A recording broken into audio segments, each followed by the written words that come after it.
Allons maintenant voir l'armée la plus populaire chez les Stormcast Eternal. Elle a toujours été la plus populaire, elle était déjà la plus populaire lors de la V1, elle est toujours lors de la V2, elle est même la version d'armée qui est celle qui permet aux Stormcast Eternal d'être bien positionnée dans la méta.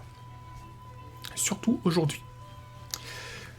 Mais ce n'est pas du tout dans cette optimisation de tir que je vous propose une liste d'armées, puisque je vais vous proposer une liste d'armées qui va correspondre eh bien, à l'histoire, au lore des Anvil of the Helden Hammer. Les Anvil of the Helden Hammer sont les héros d'un autre âge tirés du tombeau par le dieu roi pour devenir ses guerriers éternels, bien qu'ils combattent comme une machine de guerre ordonnée et accomplissent l'œuvre sacrée de Sigmar. Pour un observateur extérieur, ces guerriers sont aussi terrifiants que de sinistres revenants. Avant leur métamorphose, les Anvil of the Helden Hammer étaient déjà morts et leur corps depuis longtemps décomposé. Ils ne furent pas pris par Sigmar au seuil du trépas comme les autres, mais tirés de leur sommeil pour rejoindre la forge du dieu roi. Ils ont une relation complexe avec la mort, car en tant qu'anciens résidents de Shaish, ils connaissent l'amertume de Nagash. Mais puisqu'ils ne peuvent plus véritablement mourir, ils cherchent désormais à dominer la mort, tout comme l'aigle domine les cieux et le requin les océans. Cependant, d'autres leur disputent cette prétention. Et oui, alors juste pour le petit point de lore, sachez que l'un des éléments qui a déclenché le courroux de Nagash et la tempête des âmes, c'est la création du Stormhorst des Anvil of the Helden Hammer, parce que justement, eh bien, Sigmar voulait aller récupérer les meilleurs héros qui étaient donc morts depuis des temps immémoriaux et qui donc résidaient en Shaish, et du coup, en fait, c'est le fait qu'il fasse ça qui a énormément... c'est l'un des éléments, mais le principal, en fait, qui a énormément énervé Nagash, parce que, eh ben, effectivement, ces héros morts-vivants lui revenaient. Suite du lore. L'aura de ces Stormcast, morbide et austère, met mal à l'aise même les vétérans des peuples libres. Ils emploient des tactiques millénaires et ne craignent pas la mort, car ils cherchent... Au contraire, là il y a encore une fois un problème d'écriture, et c'est marqué RR, il cherche RR, R-A-I-R-E, mais je pense qu'en fait il voulait marquer il cherche au contraire à l'incarner. La mort est un outil comme un autre pour le guerrier, qu'il manie une lame relique, capable de détruire l'âme ou d'une simple dague. Après plusieurs métamorphoses, les membres de ce Stormhost adoptent un aspect cadavérique, leur teint devient cireux, leur voix se fait solennelle, on est réduite à un murmure rauque, comme moi bientôt. Les chefs des Anvil of the Helden Hammer exploitent cette aura terrifiante, coiffant de leur aume de crâne et ornant leurs armures de symboles macabres ou révélant leurs traits blafards. Pardon, j'ai décidément...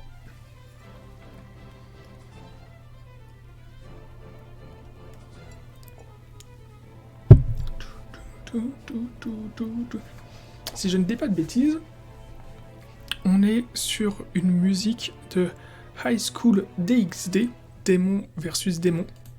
Absolument, c'est bien ça. High School DxD, qui est un anime que j'aime beaucoup, particulièrement avec Chi, donc particulièrement porté sur le fanservice et sur le cul, et pourtant avec des personnages hyper intéressants. Porté notamment par le fait que c'est un animé qui est non censuré, donc si vous aimez les gros tétons et les petites culottes, je vous suggère cet animé, mais au-delà de ça, l'histoire est hyper sympa. Les retournements de situation sont parfois assez inattendus, jusqu'à... En fait, les 3 premières saisons, si je dois dire, les 3 premières saisons sont vraiment ouf, jusqu'à la conclusion de la 3e saison, qui est en apothéose, et la 4e saison, eh bien, ils ont changé de studio. Et en fait, ils ont fait un choix de graphisme beaucoup plus cartoon, on va dire, que les 3 saisons précédentes. Et notamment, eh bien, l'effet principal, c'est que ça rajeunit tous les personnages. Vraiment, c'est des personnages qui sont au lycée, pour la majorité, et sinon pour d'autres qui sont en fait des adultes. Et... donc c'est des personnages qui sont un minimum matures. Et en fait, tout simplement, ils ont l'air de collégiens. Donc quand ils commencent à se balader en sous-vêtements et à être à moitié à poil, etc., ou même à chercher à s'envoyer en l'air entre eux, et ben ça paraît tout d'un coup beaucoup plus malsain. Et quand les personnages qui étaient des adultes avec du poil au menton, qui buvaient de l'alcool, etc., et ben commencent à ressembler à des gars qui ont 25 ans, alors qu'avant ils en avaient 45, et ben ça fait ils ont l'air d'être beaucoup moins impressionnants, beaucoup moins crédibles et d'avoir beaucoup moins de charisme. Donc ça c'est très dommage, mais je vous suggère le visionnage de l'animé, le High School DxD, au moins les 3 premières saisons, si vous cherchez des combats sympas, des scènes drôles, et voilà, que vous aimez les scènes un petit peu olé olé, et ben vous pouvez tout à fait regarder ces 3 premières saisons, surtout qu'en plus dans le format, elles sont non censurées, donc il y a du sang, il y a tout ça, et il me semble que ce sont des choses qui apparaissent beaucoup moins dans la saison 4, où au lieu d'avoir un gros hématome et de cracher du sang, etc., quand ils se font défoncer la gueule, et ben au contraire, ils ont ce côté avec 3 petits traits rouges sur le côté de la joue. Hein. Bref, pardon. Repartons sur les Anvil of the Heldenhammer. Alors, l'aptitude de base des Anvil of the Heldenhammer, vous pouvez relancer les tests de déroute, rater des unités Anvil of the Heldenhammer amis. Ah, on spécifie que c'est les nôtres. Bon, bah écoutez, c'est toujours ça de gagner. Au moins, on n'a pas à dépenser 50 points de commandement pour faire appel à l'aptitude générique donc de l'aptitude de commandement générique qui permet de s'immuniser à la bravoure. Voilà, vous pouvez compter là-dessus pour récupérer, gagner vos échecs à la phase de déroute. On arrive bien entendu à la fameuse aptitude de commandement propre au Anvil of the Heldenhammer, cette aptitude de commandement qui fait toute la force, tout le sucre, tout le petit quelque chose de ce Stormhost, de ce clan. Vous pouvez utiliser cette aptitude à la phase des héros. Si c'est le cas, choisissez une unité Anvil of the Heldenhammer, entièrement à 9 ou moins d'un héros, ou à 18 ou moins de votre général. Cette unité peut attaquer avec toutes les armes à projectiles qu'elle possède, ou effectuer un mouvement d'engagement et attaquer avec toutes les armes de mêlée qu'elle possède. Voilà, en gros, vous vous offrez une phase de combat gratos. Hein, enfin, une phase de tir ou de combat gratos. Il y a eu dans la FAQ une petite info à ce sujet, tout comme il y a eu pour le Stormhost des précédents, des Hammer of Sigmar, et je sais plus lequel autre. En gros, pour vous dire, vous pouvez pas cumuler. Vous pouvez pas prendre une unité et lui faire 3 fois de suite l'aptitude de commandement. Hein, cette aptitude de commandement ne peut être activée qu'une seule fois par tour. Mais c'est toujours très très très fort. Hein. On a vu précédemment notre unité là qui faisait 36 touches d'impact en chargeant. Enfin, au même tour, vous pouvez lui rajouter encore une fois 23 touches ou 24 touches d'impact. Enfin, vous imaginez, en un tour, la même unité, elle vous inflige 60 touches dans la tronche. Alors bon, ça ce serait possible avec cette aptitude-là. Le trait de commandement donc de votre général, soustrayez 1 à la bravoure des unités ennemies tant qu'elles sont à 6 ou moins de ce général. Donc voilà, là, on va pouvoir commencer à optimiser quelque chose que je vous avais parlé lorsque vous avez fait la lecture complète des unités auparavant, au cours des semaines précédentes. Il y a une option Bravery Bond, et cette option est jouable chez les Anvil of the Heldenhammer. Enfin, l'objet pour votre général, choisissez une des armes de mêlée du porteur à la fin de la phase de combat. Jetez un dé pour chaque figurine ennemie à qui a été allouée une ou plusieurs blessures à cette phase de combat. Sur 3+, cette figurine subit une blessure mortelle. Bon bah voilà, vous avez un 35% de chance en plus d'ajouter un petit dégât. C'est pas fou. c'est pas fou. Ça, là, effectivement, c'est l'objet pas très intéressant, mais c'est pas grave parce que les 3 autour, ils sont corrects. Alors, on en a l'attitude de commandement qui est vraiment bien. On a le trait de bataille général de l'armée qui est vraiment bien, qui est correct. Enfin, qui est bien, quoi. Pouvoir relancer les tests de déroute, c'est vraiment cool. Et bon, bah, le trait de commandement, c'est un petit plus. Hein. Le petit malus à la bravoure pour l'adversaire, c'est un petit plus. C'est bien. Au moins, ça aura un minimum d'utilité. Alors qu'en vrai, l'artefact de pouvoir, en gros, c'est une ligne de règles dont on n'aura que peu d'intérêt, que peu d'utilité. Alors, voyons un petit peu ce que j'en ai écrit pour l'armée, après avoir lu leur histoire complète dans le bouquin. Les Anvil of the Heldenhammer tiennent la ville d'Anvilgard, donc chez les cités, parmi les cités de Sigmar, ils tiennent la ville d'Anvilgard. Ils partagent l'exécution de la justice avec les Aelfs Black Ark Corsair, qui essayent de concurrencer les lois de Sigmar avec leurs exécutionneurs, donc leurs fameux gars avec épée à deux mains. C'est pourquoi les Anvil of the Heldenhammer ont de nombreux paladins de type décimator dans leur rang. Le Lord Veritan est le prêtre qui recherche la justice, sa présence est donc tout indiquée. Les Anvil of the Heldenhammer ne craignent pas la mort et leur chambre sacro-sainte est très développée. On va pouvoir équilibrer l'armée avec des unités d'évocator sur Draconline qui vont également renforcer l'impact à la bravoure qui correspond à l'aura d'une armée des Anvil of the Heldenhammer. Effectivement, tout à l'heure vous m'avez entendu me plaindre que la cavalerie monstrueuse que sont la Dracosian Guard n'a pas dans ses règles de base l'impact à la bravoure. Vous m'avez entendu me plaindre que je ne comprenais pas d'avoir créé une 3e type de cavalerie, alors qu'ils avaient déjà 2 types de cavalerie très très différentes, que sont les Griffes Chargeurs et les Dracosian Guard. Ils ont créé une 3e type de cavalerie qui sont donc les Draconline, les chevaucheurs de Draconline. Les chevaucheurs de Draconline qui sont donc une unité qui se retrouve en fait à être entre guillemets entre le concept, entre les deux, de la cavalerie ultra rapide que sont les... mais qui reste de la cavalerie lourde, hein, que sont les Griffes Chargeurs, et de la cavalerie monstrueuse que sont les Dracosian Guard, et pourtant, ils vont faire mieux que les Dracosian Guard. Ils sont pas de la cavalerie monstrueuse, mais pourtant, ils cognent plus fort, ils sont plus rapides, et en plus, eux, ils font peur. Alors que c'est pas des mini-dragons, c'est juste des gros chats avec des écailles. Bon.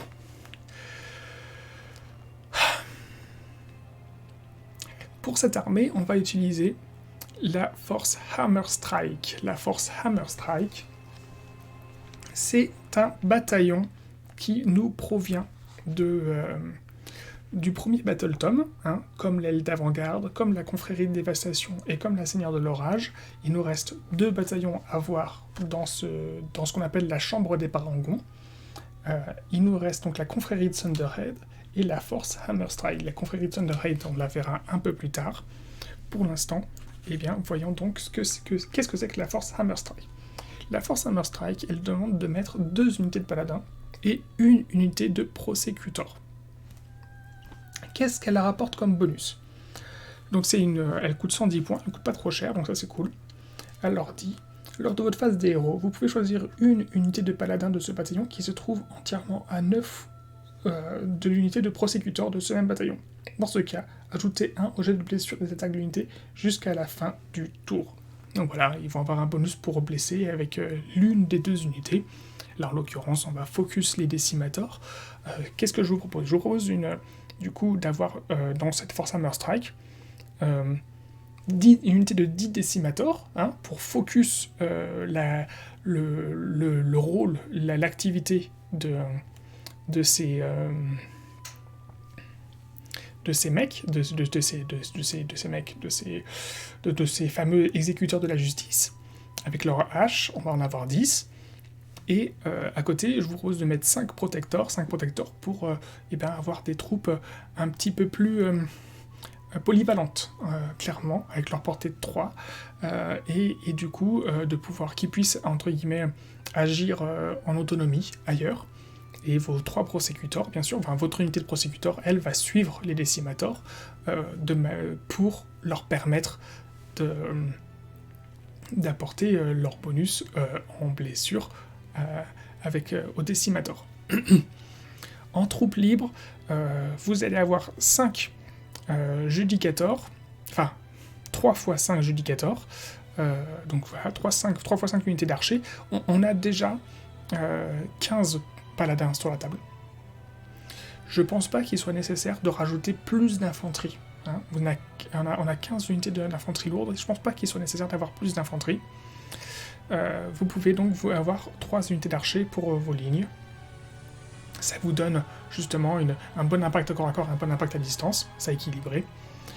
Et vous allez du coup rajouter vos 3 évocateurs sur Dragon Line, qui ont donc l'aspect terrifiant qui fait un -1 à la bravoure de l'adversaire. Donc sachant que je vous rappelle, les décimators ils font un -2 à la bravoure de l'adversaire. Donc là on a déjà notre général qui va faire qui fait naturellement un -1 à l'adversaire. On a nos décimators qui font un -2 à l'adversaire. On a les Dragon Line qui font encore un -1. Donc là on a juste avec nos 3 trucs, nos 3 troupes, nos 3 unités, un cumul de -4. Ok. On a 50 points on a 60 points en fait en rab, donc je vous propose de mettre un point de commandement, notamment parce que en fait on n'a pas de possibilité de générer des points de commandement avec cette armée, donc on sera bien content de pouvoir effectuer une phase d'attaque gratuite avec l'une de nos unités. Je vous propose a priori de le faire avec les évocateurs sur Dragon Line, parce que même 3 évocateurs sur Dragon Line à 260 points, ils vont être un peu plus efficaces que, malheureusement, que vos 10 décimators à 340 points. En même temps, on va pas leur donner le même rôle. Vos 10 décimators à 340 points, leur rôle, ça va être d'atomiser. Mais véritablement d'atomiser, de faire voilà, de la moissonneuse batteuse. Son rôle, ça va être de nettoyer toutes les unités non monstrueuses, on va dire, d'accord ? Non les unités qui sont gênantes par leur simple présence, en fait. Les unités de porte-peste, hein, tous les trucs qui ont pas beaucoup de points de vie et une sauvegarde correcte, hein, à 5+, ou 6. Voilà, c'est leur rôle, hein, ça va être de moissonner tout ça. Toutes ces unités il y en a trop, hein, tous les démons, hein. Voilà, vos 10 décimators, ils sont faits notamment pour rentrer dans ces foutus horreurs roses et les faire disparaître, hein. C'est ça, c'est leur rôle à vos décimators. Et par contre, vos 3 évocateurs, eux, leur rôle, ça va être justement de pouvoir aller puncher les unités qui ont un peu trop d'armure, hein. Les unités qui ont un peu trop de points de vie. Là, ça va être leur rôle à eux. Du coup, on a un général qui est sur Dragon Line. Le général sur Dragon Line, il a également l'aspect terrifiant. L'intérêt, c'est que votre général sur Dragon Line, qui est donc un Lord Arcanum, donc c'est un sorcier, vous allez le faire travailler de concert avec vos 10 décimators, hein, pour avoir ce fameux...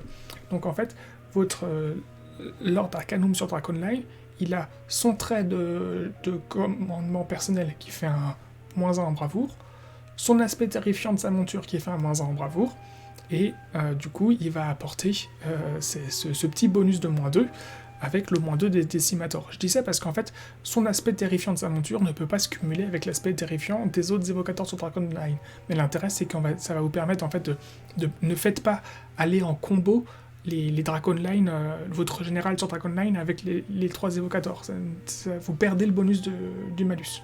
Séparez-les, faites-les fonctionner séparément, et vous avez vos évocateurs sur Dragon Line qui vont avoir leur petit bonus de malus, où ce sera nécessaire, leur petit bonus de malus, leur petit malus à la bravoure pour l'adversaire, où ce sera nécessaire, où vous en aurez besoin. Vous avez donc votre Lord Veritan, votre Knight Incantor, parce que comme ça vous faites de la magie, et on a dit que alors sa présence est tout indiquée, parce qu'on a dit que les Anvil of the Heldenhammer se questionnaient beaucoup par rapport à leur capacité de résurrection et tout ça. Et enfin, on va prendre le Knight Vexillor avec son totem pour pouvoir retéléporter en cas de besoin vos protectors ou éventuellement même vos décimators, etc.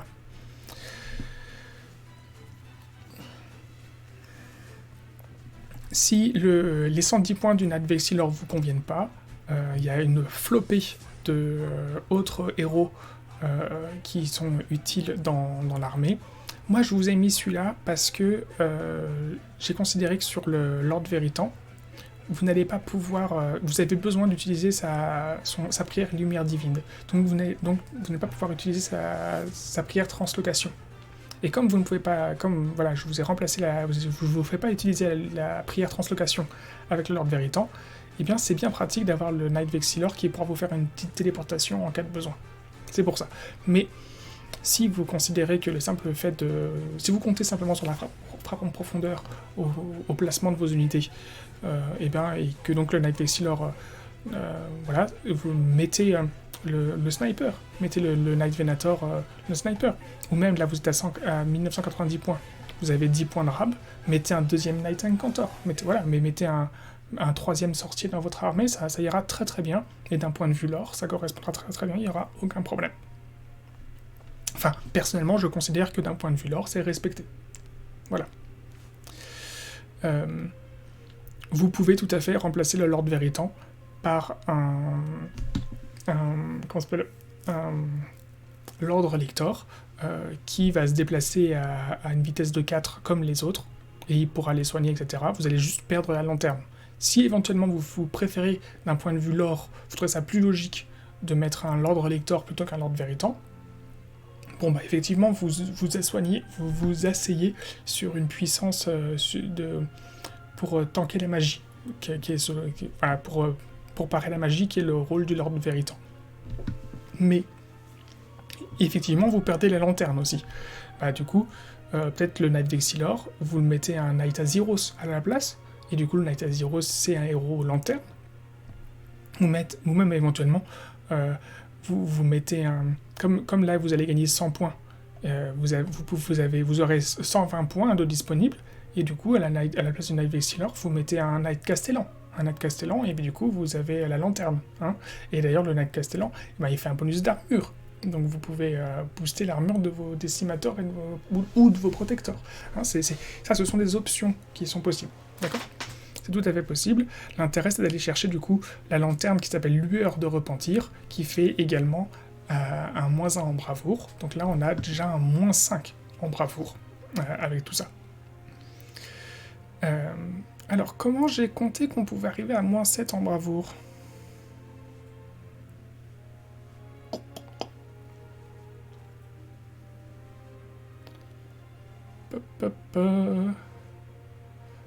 Comment j'ai pu compter qu'on était en -7 en bravoure ?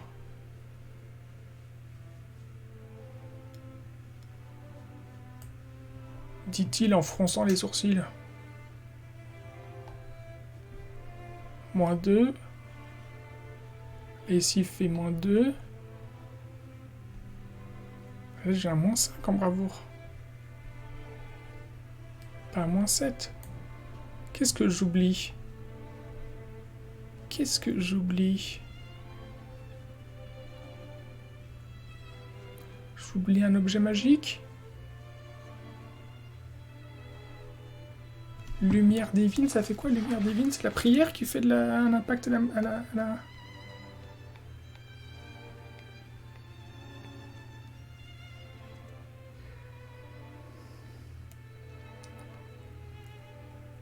Non, lumière divine, ça permet à vos troupes de pouvoir relancer leur touche.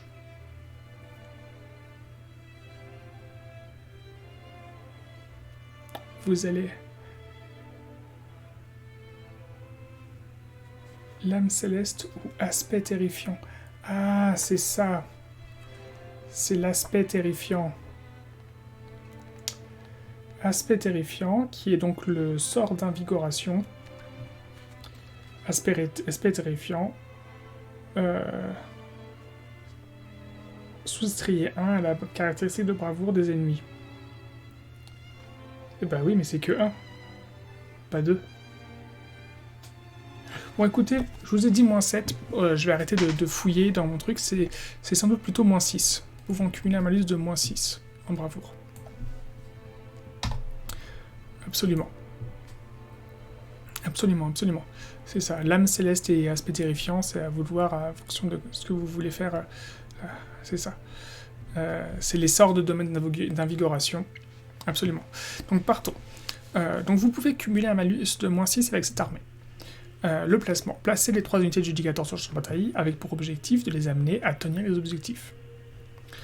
Posez les 3 héros à pied, Lord Veritan, Knight Incantor et Knight Vexillor. Je vous ai déjà expliqué juste avant les possibilités de switch de héros pour optimiser différemment votre armée, afin qu'ils accompagnent les unités de Judicator.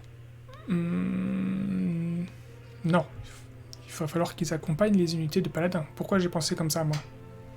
Après avoir positionné les 6 unités sur la table en place, on place les 5 suivantes en réserve. Toute la force Hammer Strike part en réserve, le Lord Arcanum sur Dragon Line va en réserve, et les 3 évocateurs sur Dragon Line vont en réserve. Le point de commandement supplémentaire est nécessaire pour vous assurer de pouvoir utiliser l'aptitude de commandement des Anvil of the Helden Hammer au moment le plus important. L'objectif est de perforer l'armée adverse avec vos frappes en profondeur, de semer la destruction avec, et de faire avancer toutes vos lignes pour prendre le contrôle des objectifs dans le suivi de la destruction. Oui, mais ça c'est un petit peu lambda avec ce que je vous ai présenté auparavant. Bon, donc, ok, il est 22h36, ça fait 2 heures que je parle, et on a fait la moitié. Oh là là là là là là là. Je vais essayer de faire les 4 suivants en 1 heure, d'accord? On va faire 15 minutes pour chacun, je vous promets. Bordel de merde.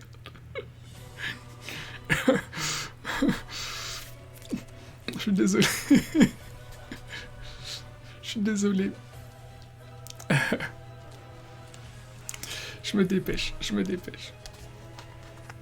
toute façon, maintenant, vous commencez un petit peu à comprendre comment je fonctionne. Et puis, après, je vais pas... Il y a des sorts qui vont revenir, donc on va pas se répéter indéfiniment non plus, hein, vous inquiétez pas. Passons au Knight Excelsior.